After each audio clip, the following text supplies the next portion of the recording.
Okay, for the last question, state the interval of continuity of f of x. Okay, so he's basically saying find the domain of the function, because the domain means the continuity of a function. If the function is not defined at a certain number, then the domain wouldn't be 2. So you can say find the domain of the function, it's fine. So let's start. Now, what are the restrictions in this function? We have len. Len, we know that the argument in it should always be greater than 0. Okay, but we have an absolute value, so we will handle this later on. For the denominator, it shouldn't be equal to 0. So e to 1 over x, x squared plus 1 equals 0. Okay, it shouldn't be equal to 0. And last one, or not last one, wait.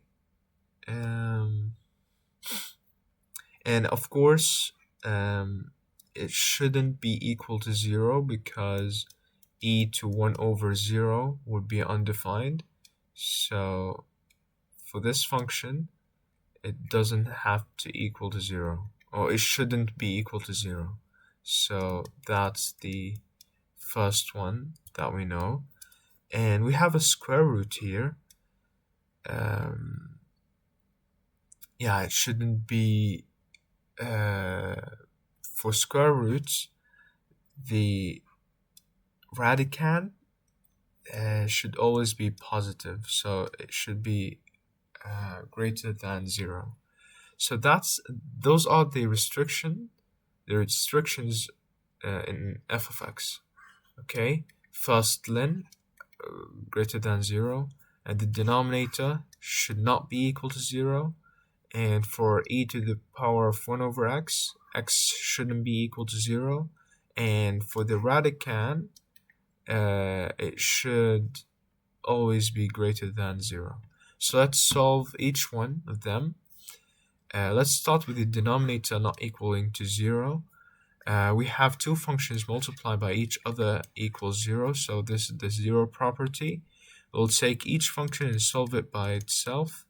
So e to the power of 1 over x and x squared plus 1 equals 0. So we'll take the len of both sides. Len will cancel the e, so we're left with 1 over x equal len 0. Len 0 is undefined. Try it with your calculator. Len, where's len? Len. Yeah, len 0 will give you a math error, because len is always greater than 0, so it won't equal to 0. So we'll write no solution. No solution means that there is no such value of x that I can put into this function that will give me 0. So that's what no solution means. Let's solve the second one. If we square both sides, the square will cancel the square root, and I'm left with x squared plus 1 equals 0, minus 1, x squared equal negative 1, square root both sides, x equal imaginary number, because I can't take the square root of a negative number. It will give me, or else it will give me an imaginary number. So same as e to the power of 1 over x, there is no solution, or there is no such value of x that I can put into this function and it will give me 0. So for the denominator, there are no any concerns about the denominator. It's all fine, okay? Except for not equal to 0 because of the e to the power of 1 over x. That's what we know. So the denominator is fine. Let's check with the radicand. It should always greater than 0. So x squared plus 1 greater than 0, minus 1 minus 1, x squared minus 1. Oh, it's the same thing, no solution. So it's always positive. If you put any number, literally any number, let's say negative 9999, square it, it will become positive number, plus 1, it will become 1000 or whatever. So if you plug in any number, it will give you a positive number, so there are no concerns about this one either. So the only one is the 0 because of e to the power of 1 over x. Now we haven't talked about len of absolute value of x plus 1. Let's talk about it. X plus 1 actually contains two functions, x plus 1 in the positive and negative x plus 1 with a negative. So equal this to 0, so x plus 1 equals 0, negative 1, x equal negative 1. So when x greater than or equal negative 1, we'll choose this function, and when x is less than negative 1, we'll choose this function. Okay, so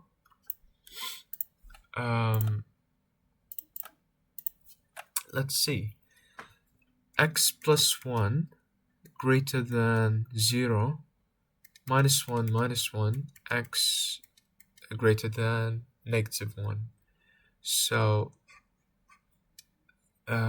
this is the interval, the first interval, and the second one is negative x plus 1 greater than or equal to 0. Divide by a negative number would flip the sign of the inequality. So x plus 1, flip the sign, minus 1. So x is less than, x is less than negative 1. Okay, so we have x is greater than negative 1 and x is less than negative 1.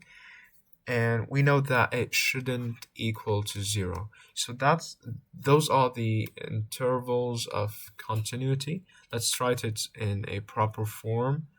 Let's see. X is less than, okay, from negative infinity to negative 1, union from negative 1 to 0, because we don't have any issues in this interval, union from 0 to negative 1, and union from negative 1 to infinity. So we have issues at 0, and we have issues at negative 1, and we have issues at, oh wait, is it negative, what? Wait. minus 1. Is it negative 1? Wait, I'm sorry.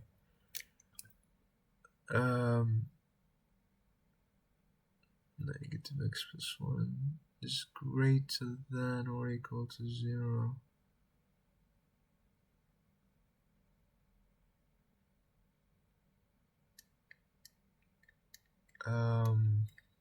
I'm not sure. Wallah.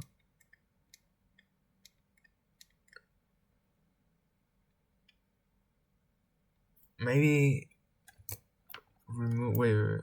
Let me rewrite this and think about it a little bit, because I'm sleepy. Wallah, it's 2:23 a.m. So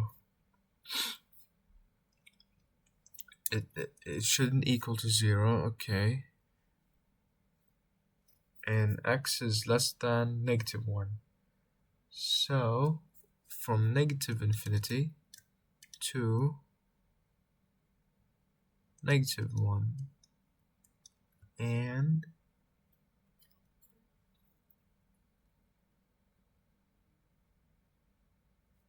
from -1